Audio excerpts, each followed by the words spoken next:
the day of Ashoorah, if a person keeps a fast,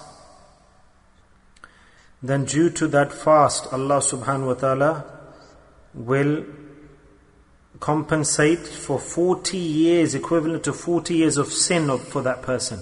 Allah ta'ala will annul, void. And there's so much barakah from that day, that if a person on the day of Ashoorah, that if an individual on his ahayal, on his the folk at home, his family, if he demonstrates goodness, and this means from the heart, if he spends on that day in the family food or the needs, necessities, as we discussed, the person who spends on his family, on his household, and he's generous and spends from his pocket, then due to the barakah of this action, Allah Ta'ala will give them ease the whole year round, and muflisi and poverty will not be experienced by the family. So we should keep the fast, alhamdulillah, and we should also spend on the family, allow the family to benefit, and according to our capacity, we should spend the day a little bit differently. We should cook according to the children's desire or need or interest. There should be happiness.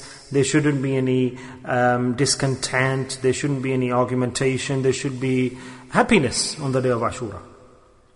And another fazilat, another virtue of the day of Ashoorah, on the night of Ashoorah, the night before the day, like the night of Ashoorah, because if Thursday is Ashoorah, then the night before that, in other words, tomorrow night, Wednesday night, alhamdulillah, then that is the night of Ashoorah. So the night of Ashoorah, if an individual on the night of Ashoorah does ibadah, worship, does the dhikr of Allah, remembers Allah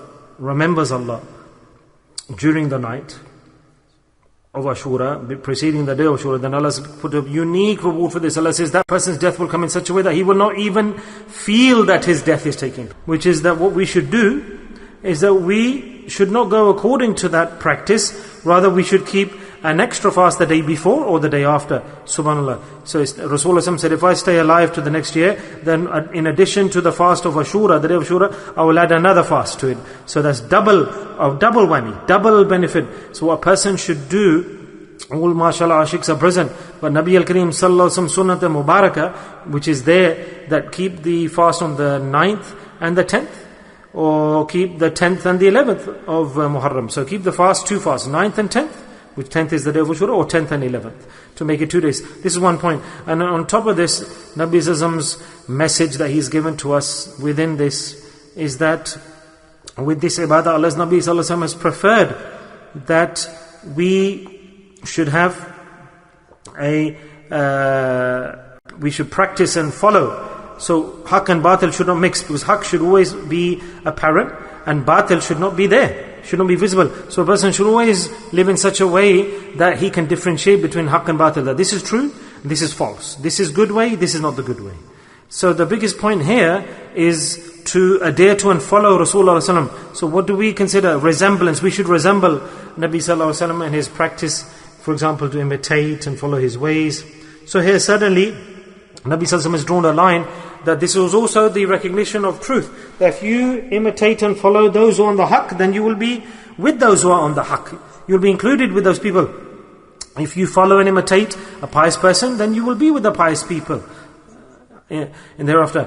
And if you imitate somebody who's not on the haqq, not on the right path, then you'll be included with that person in future. And another point, Allah's qanun, Allah's law, is that if a human being, if a person, he's following someone who's ghayr, who's not correct, who's not practicing properly, and he does naqal and imitation, then Allah has given a punishment in the dunya. Allah Ta'ala says, due to that mushabah, due to that following and imitation, Allah says, then all of the wrong things, for example, if that person is used to lying or swearing or a futile talk and gossip, wasting of time, then the punishment for the individual who's following that person, because you've imitated somebody who's doing wrong actions, obviously, then all of those bad qualities will come into that person's life who's copying him. So here, this is a big point, that we have to be very cautious and we have to practice extreme caution. We consider this as a minor thing. Oh, what difference does it make? It makes a lot of difference. A lot of difference. We come to salah, we're not cautious. And imagine if you're praying at salah at home, then who are you copying at that time? Who are you copying? That who we following, if we come to the masjid, who we following. So whoever we follow, then that color, that style, that tradition, culture will rub off onto us. So mushabahat, to resemble, to follow, we should imitate that individual who we prefer, who we like. Or is it not the case?